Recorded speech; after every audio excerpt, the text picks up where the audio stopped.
और शुरुआत करते हैं बाजार की खबरों के साथ ही। रूस और यूक्रेन के बीच चल रहा टेंशन आज भी बाजार के उतार चढ़ाव में बड़ा फैक्टर रहा। कारोबारी हफ्ते के पहले दिन निफ्टी अपने ऊपरी स्तर से करीब 70 पॉइंट्स गिरकर 17,200 के करीब जाकर बंद हुआ और सेंसेक्स में हमने करीब 150 अंकों की गिरावट देखी। हालांकि बैंक निफ्टी ने अपनी बढ़त कायम रखी और ये 86 अंक चढ़कर 37,600 के पार जाकर बंद हुआ। बाजार में और क्या क्या हाइलाइट्स रही आज की, बताने के लिए मेरी सहयोगी मानसी दवे जुड़ गई हैं हमारे साथ। आज दिन की शुरुआत से ही भारतीय बाजार के लिए चैलेंजिंग सेटअप रहा, क्योंकि विदेशी बाजार से जो संकेत आते हुए दिखे उसका क्लियर कट इम्पैक्ट है जो कि भारतीय बाजार ने भी झेला। एशियाई बाजार शुरुआत में ही हमने देखा कमजोरी के साथ खुलते हुए दिखे और रशिया यूक्रेन के बीच जो तनातनी है पिछले हफ्ते भी रही और वही इंटैक्ट एक तनातनी या कह सकते कंसर्न्स जो थे वो इस हफ्ते भी जब शुरुआत हुई तो देखने को मिले। इससे जुड़े जितने भी अपडेट्स आते हुए दिखे उन हर अपडेट पर बाजार ने रिएक्ट किया। जब पॉजिटिव माहौल या पॉजिटिव अपडेट आया तो एक बार बाजार संभलते हुए भी दिखे, लेकिन वो तेजी ज्यादा देर तक बरकरार नहीं रही। क्लोजिंग के वक्त करीब 150 अंकों की कमजोरी के साथ 57,683 के लेवल्स पर हमने सेंसेक्स में कारोबार बंद होता हुआ देखा। 70 अंकों की कमजोरी के साथ निफ्टी में 17,206 के लेवल्स पर ट्रेड बंद होता हुआ दिखा। वहीं बैंक निफ्टी सिर्फ और सिर्फ एक इंडेक्स जो कि बाजार को संभालने का काम कर रहा था, करीब 86 अंकों की तेजी के साथ बैंक निफ्टी में 37,685 के स्तरों पर हरे निशान के साथ कामकाज देखने को मिला। निजी बैंक क्षेत्र में जो मोमेंटम देखने को मिला, निफ्टी प्राइवेट बैंक स्पेस में अच्छी तेजी थी जिसका इम्पैक्ट यहां पर बाजार ने देखा और सिर्फ एक स्पेस जो बाजार को संभाल रहा था। आखिरी घंटों में आईटी स्पेस ने भी बाजार को संभालने का काम किया। निफ्टी आईटी इंडेक्स में भी हरे निशान के साथ ट्रेड हम देख रहे हैं, तो कुछ तमाम काउंटर्स उस सेक्टर से जुड़े जहां पर हरे निशान के साथ तेजी देखने को मिली। लेकिन इन दोनों सेक्टर्स के अलावा कोई भी सेक्टर, कोई भी पॉकेट नहीं था जो कि आज तेजी के साथ या हरे निशान के साथ खरीदारी दिखा रहा था।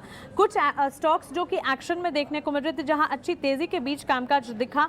टॉप गेनिंग मोमेंटम वायदा बाजार में माइंड ट्री, विप्रो, एम्फासिस, कोफोर्ड जैसे शेयर्स में देखने को मिला। तो एफएनओ के कह सकते हैं कि मोस्ट एक्टिव स्टॉक्स की कैटेगरी में ये सामने आते हुए दिखे। इसके अलावा जैसे कि आप देख सकते हैं श्री सीमेंट स्पेस एक वक्त था जब आज बाजार में संभालने का बाजार को काम कर रहा था और तेजी के बीच यहां पर ट्रेड देखने को मिल रहा था। इन्फोसिस, पावर ग्रिड जैसे कि मैंने बताया कुछ तमाम काउंटर्स जो कि अच्छी तेजी के बीच काम करते, लेकिन लूजिंग कैंडिडेट्स अगर आप देखेंगे जहां बिकवाली का दबाव देखने को मिल रहा था, उन स्टॉक्स की सूची में कोल इंडिया, हिंडाल्को, ओएनजीसी जैसे स्टॉक्स शामिल थे जहां पर लाल निशान के साथ बिकवाली का दबाव हमने देखा। करीब 4% की गिरावट कोल इंडिया में देखने को मिली। हिंडाल्को भी 3.5% तक टूटता हो, ओएनजीसी में भी 3% तक की गिरावट के साथ ही ट्रेड्स देखने को मिला। प्रेसिडेंट्स डे के मौके पर आज अमेरिकी बाजार बंद रहने वाले हैं, तो क्लियरली उनके क्यूज जो हैं हमें कल मिलते हुए नहीं दिखेंगे और इसी के चलते ग्लोबल कंसर्न्स जो हैं कल कैसे दिखते हैं देखना काफी इंपॉर्टेंट हो जाएगा। लेकिन आज बाजार की क्लोजिंग जो थी कमजोरी भरी देखने को मिली, सिर्फ बैंक निफ्टी ने बाजार को संभाला। बिल्कुल, तो कमजोरी देखने को मिली, बाजार पर उतार चढ़ाव लगातार बना रहा और हमने हीलियोस कैपिटल के समीर अरोड़ा से बात की। उन्होंने कहा है कि इस साल बाजार काफ़ी मुश्किलों से भरा रहने वाला है। उनके मुताबिक इस साल बाजार में 10 से 12% रिटर्न की ही उम्मीद रखनी चाहिए। The mother market, the US market की अलग कहानी है, which is related to interest rate hikes and inflation, and कि उनको बहुत कैचअप करना है बिकॉज वहाँ का इन्फ्लेशन 7.5% तो इंडिया का भी नहीं हुआ बड़े सालों से, और यूएस जिसको आदत है 2% इन्फ्लेशन की, वहाँ 7.5% इन्फ्लेशन के लिए उनको रेट हाइक करने पड़ेंगे। और अगर यूएस मार्केट स्ट्रॉन्ग ना हो या वीक हो, अगर वेरी वीक होगी तो आपके अपनी स्ट्रेंथ बाद में काम आएगी, लेकिन अगर वो नॉर्मली वीक हो, जैसे 10% डाउन हो गई, तो इंडियन मार्केट 20% अप नहीं हो सकती। इसलिए अभी हम कह रहे हैं कि 10-15% अगर मार्केट बढ़ जाए। अभी तो अगर आप मार्केट को ईयर टू डेट देखें, जिसके लिए सब इतने नर्वस हैं और इतनी डिस्कशन होती है, एक्चुअली मार्केट नहीं डाउन ज्यादा, निफ्टी तो 1% डाउन है year to date, and even mid cap index 5% down. तो अगर आप पूरी मार्केट को गिनेंगे जी X% large cap and 100 - 6% mid small cap, तो मार्केट 3-4% ही डाउन है इस साल। तो अगर वो 3-4 डाउन के 10-15 अप हो जाए, मतलब आज से 12-15% बन जाए, तो साल के 10-12% में बहुत बढ़िया है इस साल के लिए। इसलिए इस साल हम ऐसा नहीं सोच रहे हैं कि 20-25% बनेंगे जो लास्ट 2 साल बने थे। It is a tough year because अभी यूक्रेन का इशू भी सॉल्व करना है, फिर वो oil price oil prices are high, and then the interest rates in US. अगर इंटरेस्ट रेट यूएस में काफी बढ़ाए गए, सपोज 5-6 बारी, मतलब 1.5%, इंडिया को भी आधा % बढ़ाना पड़ेगा। बिल्कुल, तो कई सारे फैक्टर्स हैं जिनका असर इस समय बाजार पर दिखाई देगा। हमारे दो मेहमान हमारे साथ जुड़ गए हैं, शर्मिला जोशी और मंदार जामसांधेकर। आप दोनों का बहुत बहुत स्वागत। मंदार, आपसे शुरुआत करेंगे। किन की लेवल्स को वॉच कर रहे हैं अब आप फिलहाल? बाजार हमने देखा काफ़ी उठापटक के साथ बंद हुआ, जाकर आज 17,300 का लेवल भी होल्ड करना मुश्किल, 17,200 पर टिका है। आपको लगता है यहाँ से कुछ और कमजोरी बाकी है? सौमित्र जी, गुड इवनिंग। देखिए, फिलहाल जैसे कि हमें सबको पता है कि एक इनडिसीजन दौर से बाजार गुजर रहा है। निफ्टी के लिए एक बड़ा 1000 पॉइंट का रेंज है, 16,800 से लेके 17,800 इस तरीके का रेंज है, जिस रेंज में पिछले 1-1.5 महीने से निफ्टी ट्रेड कर रहा है। अब करंट लेवल्स पे अगर देखते हैं 17,200 का क्लोजिंग है आज का, तो मुझे लगता है कि आगे जाते हुए अगले कुछ दिनों में निफ्टी नीचे 16,850 से लेके 16,800 के करीब एक बार तो पक्का जरूर टेस्ट करने के लिए नीचे आएगा, लेकिन ओवरऑल एक इनडिसीजन सा पीरियड होगा। और ये मैं बार बार कहता हूं, मेरे क्लाइंट से भी मैं ये कहता हूं कि ये जो पीरियड होता है कंसोलिडेशन का, एक इनडिसीजन का जो फेज होता है, वो थोड़ा सा डिफिकल्ट पीरियड होता है, क्योंकि जब आपको लगने लगता है कि आप तेजी शुरुआत हो गई तेजी की बाजार में, तभी बिकवाली आ जाती है, और जब आपको लगता है कि अरे अब बिकवाली करनी चाहिए, तब सडनली एक बाउंस बैक आ जाता है। तो एक थोड़ा सा इस तरीके का एक माहौल है और ये अगले कुछ दिनों तक बना रहने वाला है, इसलिए इस दौरान थोड़ा लो प्रोफाइल बनाए रखिए, ये ज्यादा बेहतर होगा। लेवल्स की अगर बात करें तो निफ्टी के लिए 17,350 के कल के लिए इमीडिएट रेजिस्टेंस होगा, और इमीडिएट सपोर्ट जो है वो 17,070 का होगा। 17,070 का लेवल यहाँ पर फोकस करना चाहिए। शर्मिला, जैसा कि अभी समीर अरोड़ा साहब भी कह रहे थे, काफ़ी सारे फैक्टर्स हमारे बाज़ारों को इम्पैक्ट कर रहे हैं। अभी जो ताज़ा स्थिति हाथ में है वो तो ग्लोबल अनसर्टिनिटी जो बनी हुई है रशिया यूक्रेन को लेकर, वो एक बड़ा फैक्टर है। उसके अलावा यूएस में इंटरेस्ट रेट्स को लेकर एक फैक्टर है। मैं ये जानना चाहता हूँ कि अगर बाज़ार को यहाँ से चलना है, क्योंकि की सपोर्ट लेवल्स पर है बाज़ार, बहुत ज़्यादा उनको नहीं ब्रेक किया है, अगर बाज़ार को यहाँ से एक अप मूव लेना है तो कौन सा नेक्स्ट ट्रिगर अब फोकस में रहेगा? आई थिंक जो एक फिलहाल आई थिंक मैं बहुत जल्द कोई ट्रिगर की एक्सपेक्टेशन नहीं रख रही हूँ, फॉर द सिंपल रीजन कि एफआईएस अभी भी सेलर्स है। So you know I think कि वो लेवल आया नहीं है जब एफआईएस भी नेट बायर्स बन जाए। डीआईआईज ने काफी आई थिंक जब मार्केट गिरा था तब काफी अच्छी खरीद की थी, and they continue to be buyers. लेकिन FIIs as a group has मुझे लगता है ऑलमोस्ट अभी 2 महीने हो गए होंगे where they're continuously selling। तो आई थिंक वो लेवल अभी आना बाकी है जहां पर हम कह सकते हैं कि वो कॉन्फिडेंस आ गया है कि यू नो दैट वहां के interest rate concerns etcetera factor in हो गए, and they are sort of provided for lower fund flows. So I think it's still a little, I think that could be a key factor to track. और मुझे लगता है कि ये uncertainty खत्म होगी जब ऐसा संकेत मार्केट को मिलेगा, that could be another factor to watch. Okay, तो उन पर नज़र रखना चाहिए यहाँ से आगे बाजार की चाल के लिए। चलिए स्टॉक स्पेसिफिक चर्चा शुरू करते हैं। आज पहले खबर आपको बताएं कि ईडी ने आज मुंबई के इंडिया बुल्स फाइनेंस सेंटर पर छापा मारा है, और ईडी की दिल्ली और मुंबई की टीम ने मिलकर ये छापेमारी की। ईडी ने prevention of money laundering act के तहत इंडिया बुल्स हाउसिंग के प्रमोटर समीर गहलोत और उनसे जुड़ी कंपनियों पर केस दर्ज किया। उधर इंडिया बुल्स के वकील ने ईडी को बताया है कि कंपनी दिल्ली हाईकोर्ट से ईडी की कार्रवाई पर स्टे ऑर्डर हासिल कर चुकी है। इस मामले पर और जानकारी के साथ मेरे सहयोगी अंकुर मिश्र जुड़ रहे हैं हमारे साथ। अंकुर, क्या लेटेस्ट डेवलपमेंट है आपके पास? जी हाँ, इन्फोर्समेंट डायरेक्टरेट ने मंडे मॉर्निंग को इंडिया बुल्स फाइनेंस सेंटर में सर्च की, और ये सर्च इसलिए की क्योंकि एक केस था पालघर एफआईआर के नाम से जिसको रेफर करते हैं, और उस केस में पीएमएलए यानी prevention of money laundering act के तहत एक केस रजिस्टर्ड हुआ था, और जिस पर ईडी पूछताछ करने के लिए Monday morning India bulls finance centre गई थी। जो आरोप हैं वो ये हैं कि इंडिया बुल्स के प्रमोटर्स समीर गहलोत और बाकी ऑफिसर्स ने एक तो मनी लॉन्ड्रिंग का एक्ट है, साथ ही साथ कंप्लेंट ये भी है कि अपने शेयरों को इन्फ्लेट किया है। साथ ही साथ इंडिया बुल्स हाउसिंग फाइनेंस ने कुछ रियल एस्टेट कंपनियों को लोन दिए और वापस ये पैसा रीरूट किया इंडिया बुल्स में।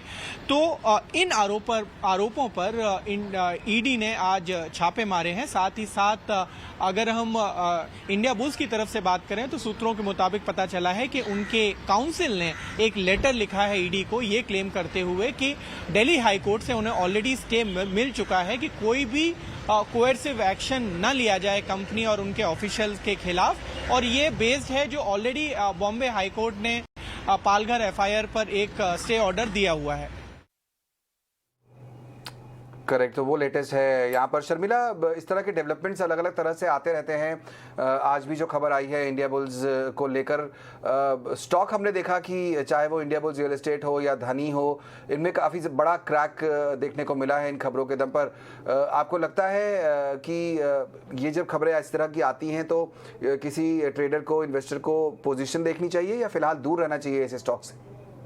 मेरे हिसाब से दूर रहना चाहिए, नॉट रियली बिकॉज कि इस खबर से कुछ निकल सकता है, लेकिन हम इस ऐसे माहौल में हैं जहां पर मिड कैप पर काफी गहरे कट्स है और उसके साथ साथ like what we were discussing earlier कि मार्केट को अनसर्टेनिटी पसंद नहीं है। तो if you are in a sort of an environment जहां पे वैसे भी मार्केट थोड़ा बहुत करेक्शन जोन में है और उसमें कोई स्टॉक पर नेगेटिव न्यूज आती है या इस तरह की थोड़ी अनसर्टेनिटी बनेगी, इस तरह की न्यूज आती है, then it's never going to work in their favour.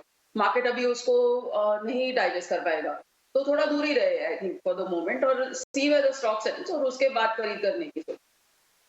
Correct, तो फिलहाल दूर ही रहना चाहिए ऐसे कुछ स्टॉक से, वो ही बेहतर सलाह होगी। यहाँ पर मंदार, कुछ मिड कैप स्टॉक्स में हमने आज अच्छा खासा रन अप आते हुए देखा, फिर चाहे वो फेडरल बैंक हो या कोफोर्ज।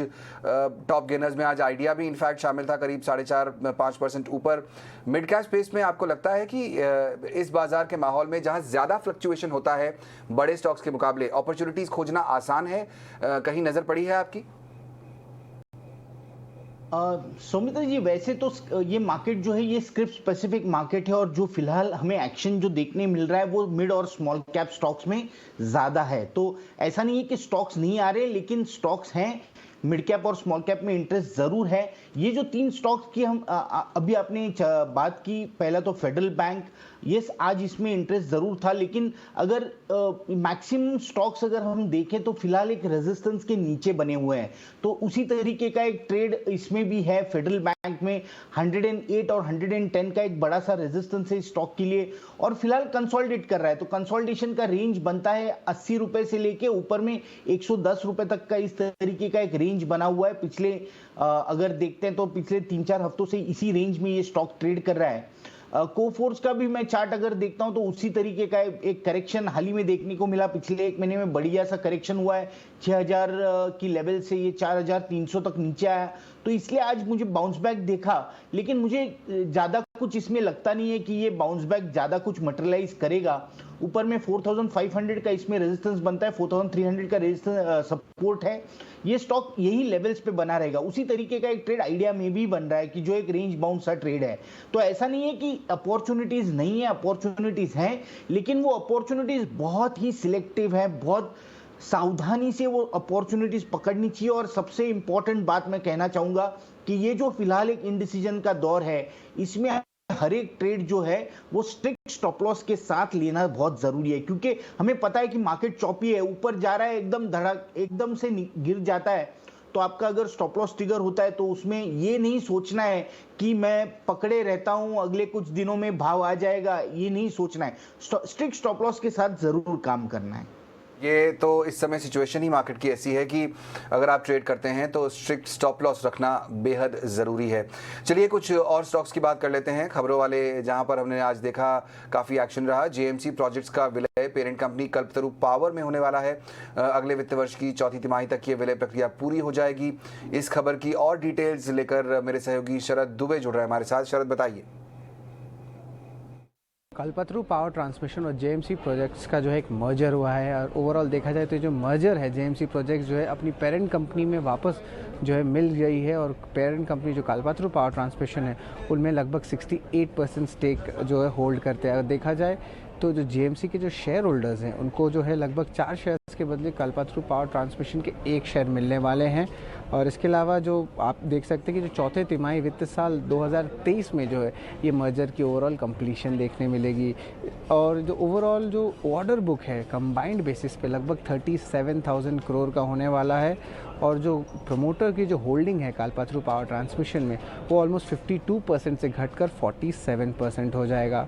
तो ये तो डिटेल्स थी मर्जर की, लेकिन इसकी सिनर्जीज़ क्या थी, ये क्यों हुए, इसके बारे में हम बात करते हैं कि जो सबसे पहले रहेगा ऑपरेशनल सिनर्जीज़ तो रहेंगे ही, इसके अलावा फाइनेंशियल सिनर्जीज़ भी देखने मिलेंगे इस मर्जर के कारण। कंसोलिडेटेड जो बैलेंस शीट रहेगी उसमें एक स्ट्रेंथ दिखने मिलेगी और उस पर जो है लिक्विडिटी पे जो एक अच्छा इम्पैक्ट देखने मिल सकता है। इसके अलावा जो कॉस्ट ऑफ फंडिंग है इस पर जो फाइनेंसिंग है वो भी घट सकते हैं और ओवरऑल कॉस्ट सेविंग्स देखा जाए तो लगभग 100 करोड़ का कंपनी ने एस्टिमेट किया है। और देख सकते हैं कि जो 5 महाद्वीप जो 5 कंटिनेंट्स हैं वहाँ पे लगभग 65 देशों में जो है ओवरऑल कवरेज रहेगा। और आखिर में जो बड़े ईपीसी कॉन्ट्रैक्ट्स होते हैं वो ज़्यादा अच्छे से मिल पाएंगे और उस पर जो है कंपनी की स्ट्रैटेजिक फोकस रहेगी। और अगर फोकस की बात करते हैं तो विजन 2025 का भी ऐलान कंपनी ने कहा है, जहां पे वो जो एनुअल रेवेन्यू का टारगेट है लगभग $3 बिलियन रखे हैं इमर्ज्ड एंटिटी का। और ऑर्डर बुक का जो एक्सपेक्टेशन है लगभग $6 बिलियन का है। और जो आरएसी का जो नंबर्स हैं लगभग 22% का अनुमान रख के कंपनी चल रही है। करेक्ट। कल्पतरू पावर हमने आज देखा कि यहाँ पर इस खबर के चलते पॉजिटिव नोट के साथ बंद हुआ है। हालांकि जेएमसी में हमने गिरावट आते देखी, लेकिन ये जो पूरा पावर स्पेस है शर्मिला, आपको लगता है कि यहाँ पर जिस तरह के रिफॉर्म सरकार की तरफ से भी आ रहे हैं, क्या यहाँ पर अभी कोई पोजीशन बनानी चाहिए? कोई पावर स्पेस से कोई स्टॉक आपने ट्रैक किया हो जो आपके रडार पर हो? और मुझे 2-3 स्टॉक्स पसंद है। आई think the stock under discussion Kalpataru power, अगर आप उसके फाइनेंशियल्स देखेंगे और वैल्यूएशन देखेंगे तो काफी ठीक ठाक लगता है। एंड आई थिंक जो आज की खबर है वो कल्पतरू पावर के लिए एक डेफिनेट पॉजिटिव है। उसके साथ साथ I think the 2 other stocks that can be looked at within this space are JSW energy and Tata power. वही एक स्ट्रैटेजी रहेगी कि try and buy on this, but overall ये 3 स्टॉक्स।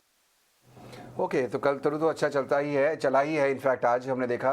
उसके अलावा टाटा पावर और JSW पर भी फोकस कर सकते हैं। पावर स्पेस में हमने देखा पिछले कुछ समय से काफ़ी ज़्यादा चर्निंग हुई है और स्टॉक्स ने परफॉर्मेंस भी अच्छा ही दिया है।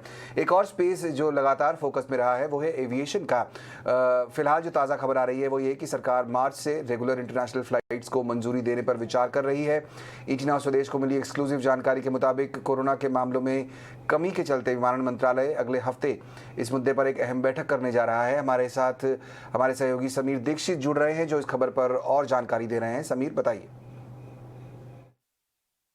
जी बिल्कुल, एविएशन सेक्टर से जुड़ी बड़ी और अहम खबर यह है कि सरकार जल्द ही रेगुलर इंटरनेशनल पैसेंजर फ्लाइट को शुरू कर सकती है और इस दिशा में एक अहम बैठक इसी हफ्ते होने जा रही है। इस बैठक में जिसमें गृह मंत्रालय, एविएशन मंत्रालय और साथ ही स्वास्थ्य मंत्रालय के अधिकारी मौजूद होंगे, वो जो कोविड की स्थिति है उसमें सुधार को देखते हुए, मामलों में लगातार जिस तरीके से गिरावट देखी गई है उसको देखते हुए ये फैसला ले सकते हैं कि रेगुलर इंटरनेशनल पैसेंजर फ्लाइट को दोबारा शुरू किया जा सकता है। दरअसल पिछले साल भी सरकार ने ऐसा ही फैसला किया था कि 15 दिसंबर 2021 से passenger flights, international passenger flight को शुरू किया जा सकता है, लेकिन तब ओमाइक्रॉन केसेस के बढ़ते मामलों को देखकर सरकार ने दोबारा इस पर प्रतिबंध लगा दिया था, टेम्परेरी सस्पेंशन लगा दिया था। फिलहाल ये सस्पेंशन 28 फरवरी तक लागू है, लेकिन अभी स्थिति में सुधार को देखते हुए न सिर्फ भारत में बल्कि दुनिया भर के देशों में जिस तरीके से कोविड की स्थिति में सुधार हुआ है, सरकार इसको देखते हुए इंटरनेशनल पैसेंजर फ्लाइट को दोबारा शुरू करने पर फैसला ले सकता है। आप सभी को पता है कि मार्च 2020 से सरकार ने इंटरनेशनल पैसेंजर फ्लाइट पर रोक लगा दी थी कोविड के चलते, लेकिन बाद में तमाम मुल्कों के साथ में एयर बबल एग्रीमेंट करके सरकार इंटरनेशनल पैसेंजर फ्लाइट चला रही है। फिलहाल तकरीबन 35 से 36 अलग अलग देशों के साथ में भारत सरकार का एयर बबल एग्रीमेंट है, जिसके तहत इंटरनेशनल पैसेंजर फ्लाइट चल रही है। लेकिन रेगुलर इंटरनेशनल पैसेंजर फ्लाइट माना जा रहा है कि अगले मार्च या अप्रैल में इसकी शुरुआत हो सकती है और इसी को लेकर के अहम फैसला इस हफ्ते उम्मीद की जा रही है वो सरकार ले सकती है। करेक्ट। तो यहाँ पर फोकस में एक बार फिर से एविएशन स्टॉक्स हैं। मंदार, हमने देखा कि जो ओपन अप थीम जो लगातार पिछले कुछ समय से फोकस में रही है कि अब कोविड का समय खत्म हो रहा है, लोग बाहर निकल रहे हैं, ट्रैवल भी कर रहे हैं, उसमें अलग अलग सेक्टर्स के स्टॉक हमने चलते हुए देखे। फिलहाल अगर सिर्फ एविएशन की बात करें तो अभी आजकल तो सिर्फ एक ही स्टॉक पर बात हो सकती है, वो है इंटरग्लोब एविएशन। कैसे दिखते हैं आपको चार्ट्स? हमने देखा कि 6 महीने में ठीक ठाक रिटर्न दिए हैं, लेकिन शॉर्ट टर्म में ये स्टॉक अच्छा परफॉर्म नहीं कर पाया है। सुमिता जी, अगर आप इसका 2 साल का अगर चार्ट देखते हैं तो इसने बहुत बढ़िया रिटर्न जनरेट किया, और पिछले अगर 6 महीने से, जैसे आपने कहा कि 6 महीने से ये स्टॉक एक कंसोलिडेशन में बना हुआ है, 2000 के लेवल के ऊपर चलता है, 2000 के लेवल के नीचे आ जाता है, तो एक कंसोलिडेशन से गुजर रहा है। लेकिन लॉन्ग टर्म चार्ट जब देखते हैं तो मुझे ये बढ़िया लगता है, ये कंसोलिडेशन पॉजिटिव है। सबसे पॉजिटिव बात, ये पूरा जो हमने मार्केट में जो बिकवाली हमने का दौर देखा, उस दौरान ये स्टॉक होल्ड करते रहा। 1900 का जो लेवल है, 1900 से लेके 1800 के बीच में जो इसका सपोर्ट बैंड बना हुआ है पिछले 6 महीने से, उस लेवल को ये स्टॉक रिस्पेक्ट कर रहा है और कंटिन्यूअसली वहां पे आ जाता है और वहां से बाउंस बैक भी कर लेता है। तो मुझे लगता है कि लॉन्ग टर्म के तौर से ये बहुत बढ़िया पिक होगा। 1750 का इसमें स्टॉप लॉस रखना चाहिए और धीरे धीरे करके ये एक्यूमुलेट करना चाहिए। ऐसे नहीं कहता हूं कि एक साथ ले लो, लेकिन धीरे धीरे करके एक्यूमुलेट करना चाहिए ताकि रिस्क कम रह सके। 1750 का स्टॉप लॉस होना चाहिए। ऊपर में इसमें रेजिस्टेंस 2380 का बनता है। जब ये ब्रेक करके ऊपर चलेगा तब मुझे लगता है ये ऑल टाइम हाई ब्रेक करते हुए अगले 6 महीने तक ये ऊपर के ट्रेंड में जरूर मेंटेन करेगा। तो ये स्टॉक इंटरेस्टिंग है। सौमित्र, इसके साथ स्पाइस जेट भी बहुत बढ़िया लगता है। तो करंट लेवल जो है 63 का, 63 से लेके 58 के लेवल्स पे बहुत बढ़िया सपोर्ट है। अगर आप पिछले 1 साल का चार्ट देखो तो बहुत बार ये स्टॉक ने ये लेवल्स पे यहाँ पे सपोर्ट लिया हुआ है। तो ये स्टॉक भी इंटरेस्टिंग है। 55 रुपीज के स्टॉप लॉस से स्पाइस जेट भी हम खरीदी कर सकते हैं। अगले कुछ महीनों में मुझे लगता है कि ये 82 और 85 का प्राइस हमें जरूर ऊपर की तरफ दिखा सकता है। करेक्ट। तो इंटरग्लोब एविएशन और स्पाइस जेट दोनों ही एविएशन स्टॉक पसंद आते हैं यहाँ पर मंदार को, लेकिन ज़रूरत है आपको पेशेंट रहने की, थोड़ा लंबा समय इंतजार करने की और स्टॉप लॉसेस को अच्छे से फॉलो करने की, जैसा कि लगातार मंदार बोल रहे हैं। चलिए, शो में ये वक्त हो गया है जानने का कि हमारे मेहमान अब कल के लिए कौन से आइडियाज़ लाए हैं आपके लिए। वक्त है VIP शेयर का।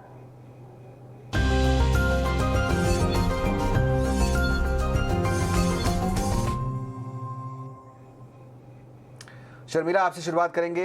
बाजार हालांकि काफ़ी वॉलेटाइल है, लेकिन इस समय कोई पोजीशन लेनी हो तो किसके साथ रहेंगी आप? स्मॉल कैप, मिड कैप या लार्ज कैप के साथ? लार्ज कैप और ऐसे 2 सेक्टर जो माने जाते हैं कि सॉर्ट ऑफ ऐसे वॉलेटाइल मार्केट्स में आपको इनमें इन्वेस्टेड रहना है। वन इज IT, उसमें से इन्फोसिस के नतीजे काफी अच्छे थे।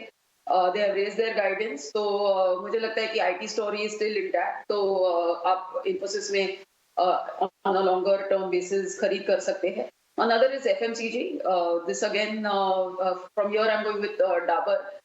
Yes, I think inflation or rural demand slowdown etc. have been concerns, but I think अगर markets इसी तरह से 1-8 महीना volatile रहते हैं तो I think बाइंग जो है वो सेफर सेक्टर्स की तरफ माइग्रेट होगी, and I think FMCG is one of those. उसके साथ साथ हमें अच्छे मॉनसून का भी, नॉर्मल मॉनसून का संकेत, अर्ली संकेत मिल गए हैं। So that I think is another positive for FMCG, because it would mean कि जो रूरल डिमांड थोड़ी म्यूटेड रही है, that would sort of come back to normal. तो उसके चलते I think Dabur is a good stock to buy. So Infosys and Dabur. Okay, Infosys and Dabur, ये दोनों ही स्टॉक्स आप अपॉर्चुनिटी यहाँ देख सकते हैं। आपका जो फोकस है, जो नज़रिया है, वो थोड़ा लंबा होना चाहिए। अच्छे रिटर्न्स की उम्मीद यहाँ पर है। मंदार, 1 मिनट का समय है आपके पास कौन से आइडियाज़ हैं कल के सेशन में जिन पर आप सलाह देंगे निवेश ट्रेडर्स को आने की? सौमित्र जी, 2 स्टॉक्स। पहला तो है शैलेट होटल्स, ये एक इन्वेस्टमेंट का व्यू बनेगा। इसमें बाय करना चाहिए। स्टॉप लॉस 187 का होगा, ऊपर में टारगेट होगा 285 का। मेरी उम्मीद है कि ये अगले 3 से 6 महीने में ये टारगेट अचीव करेगा। और दूसरा जो स्टॉक है वो ट्रेडिंग के व्यू से है, वो है औरो फार्मा।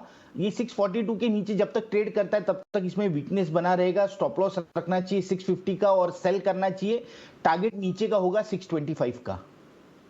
ओके, तो शैलेट होटल्स यहाँ पर लॉन्ग कॉल है, बाय करना चाहिए। हमने देखा कि आज होटल स्टॉक्स में अच्छा मूवमेंट भी था, वहाँ पर खरीदारी की सलाह है। और अगर आप सेल साइड में जाना चाहते हैं तो औरो फार्मा और विंडो फार्मा पर फोकस है, उसको आप सेल करके चल सकते हैं। चलिए, मंदार और शर्मिला, बहुत बहुत शुक्रिया समय निकालकर आज हमारे साथ चर्चा में शामिल होने के लिए। और वक्त हो गया है कल की तैयारी की पूरी टीम से भी का भी विदा लेने का। बहुत बहुत शुक्रिया आज देखने के लिए, हमारे साथ जुड़ने के लिए। लेकिन आप फिलहाल कहीं मत जाइए, लेंगे छोटा सा ब्रेक के बाद लेकर आएंगे आपके लिए कंज्यूमर स्किल।